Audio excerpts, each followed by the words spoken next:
Hi guys, so the lockdown has presented an opportunity to do a video. I am locked down with my sister. Hi. Nomhle. So we don't have a predefined topic per se, but I'm basically going to be throwing a bunch of questions at her, talking about career, talking about sisterhood, and talking about business. So first question, Nomhle, is how would you describe our relationship? I would describe it as like very close. That's the first thing. We talk a lot, we communicate a lot, we share a lot of things. I often notice when I look at other people who have sisters and they haven't spoken to the sister in like 4 or 5 days, which would be very odd. I'd never survive that. I'd never survive that. I need my Which is sister. very weird, yeah. So I think we call each other a lot. We're very close. We involve each other in all our things.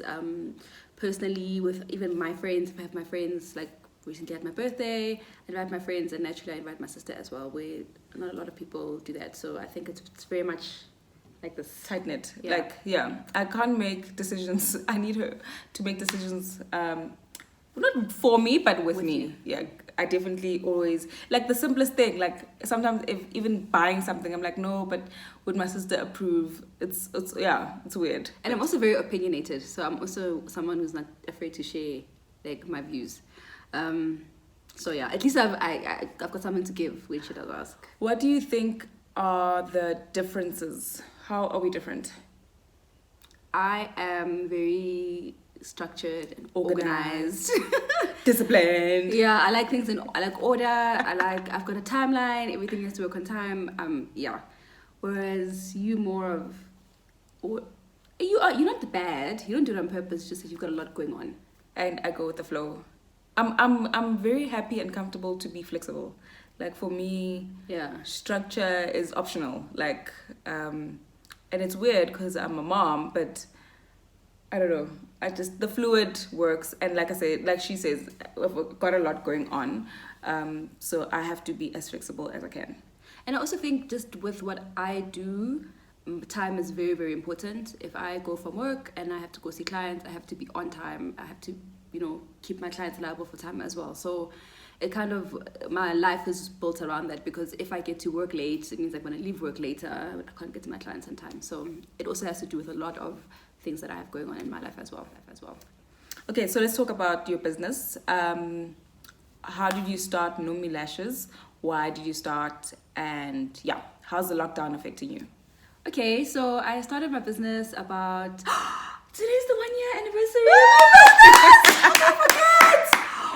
It's April Fool's Day and I forgot. Wow, today, 1 April, is when I remember when I got the idea. I was reading a book and I got an idea about to start a business, because the book was about opening yourself up to making money and just letting ideas flow. And true to form, when I listened to the book, I had a business idea, and it was an audiobook. And I remember I said, you know what, I'm gonna do eyelashes. And I remember I told my sister that the very morning, and I started looking at courses. And then fast forward about 6 weeks later, I had done a course, I had registered my Instagram page, registered my business, and I was ready to start. So I practiced a bit on friends and family, and then I started posting about it on Instagram, on my personal page, and then also my lash page. And the thing about starting eyelashes is that you need to be able to do the lashes to start a page, but you can't get people to do lashes on if you don't have a page. So it was a very weird time. But I think once I had one of your friends from Dombi who really wanted me to do the lashes, because I had done them for your baby shower. Then another colleague of mine, I posted a picture once and my colleague saw it and she's like, hey, come do my lashes. So between the two of them, I got pictures, and they called me a couple of times to come back, and they were like, look, your lashes are nice, they stick, we like them. And then I had content for Instagram, and then I could post on Instagram, and then that's how I grew my business. And then Talk to me about like how a lot of people, for me, when I have conversations or like different DMs or whatever, people say, you know what, how did you start? Like, how do you start? How do you have the courage? It's so embarrassing to put yourself out there. What would you say to them? It was, that is true. It is very difficult to do that. You have to kind of, I think for me to be even posting that I did the course was like I was scared because I'm like, people are gonna think I'm silly for even attempting to do like an eyelash course. Like, why would you do that? You're supposed to be building your corporate career, but you just have to do it. Just because, first of all, no one cares that much. Like, no one's gonna think. I always why? say that. I always say Yeah. that. I think a lot of the time, people are more geared towards being supportive than they are towards Yeah. like judging or being critical about you starting something new. So like a lot of the time, like I'll overthink a picture or a caption on my Instagram, and that's gonna be the one that does the best. Yeah. For some reason, because I think people, we just You not look at it in a certain way. we look at it, we judge ourselves so hard, and people are more likely to be supportive than they are to be critical. And we're all sitting with dreams or goals and things that we want to do, but it's just that taking it forward and taking the step is where you first have to kind of be bold. When it comes to the lockdown, how are you using the time productively? Because obviously you can't see your clients, but how are you trying to stay productive and stay on top of things? So, business is closed at the moment. I have been talking to some of my clients. I've reached out to some who are doctors because I was particularly worried about them. And I think it's a good opportunity just to reinforce relationships and just, make sure that, not make sure, but just to show love to them, even if you can't see them, as some have done for me. They're like, oh my gosh, I'm on my last 3 lashes, I miss you so much, so I'm still talking to my clients. I'm still posting on my Instagram, because you want to stay like top of mind. You don't want people to forget about you just because you're not, they're not physically coming to the salon. And so using the time to like innovate and work on admin and think about things you want to do in future. Yes. And the plan now is I was learning how to thread myself. So I was supposed to go on a threading course end of April. So last week I just was trying to teach myself how to thread. And also I think I need to start, I think now that I've had the 1 week break, just to also enjoy the time, I want to be watching lash tutorials and stuff on YouTube, looking at how other people do lashes, how they run their businesses, and just try to see how I can improve, because there are some areas that I still struggle with. Okay, so innovation, coming up with new ideas, learning. I think that's also what I'm doing right now. So I've been wanting to study for a long time, put my studies on hold, and I keep going like back and forth. So now I finally committed to doing this course, and even though I won't finish it during this time, I will. Oh no! No, during this time, during the lockdown, I will at least be able to push so that I don't have the excuse when I go back to work and be like, you know what, I'm struggling to juggle and all of that. It's an online course. It's 10 weeks, but you have 16 weeks to do it.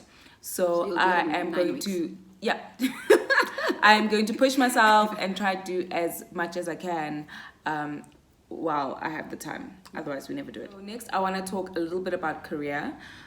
So in my terms, you've done a lot. You are very successful. Your qualifications are like this long on your CV typed up. What has been helpful in crafting your career in your 20s?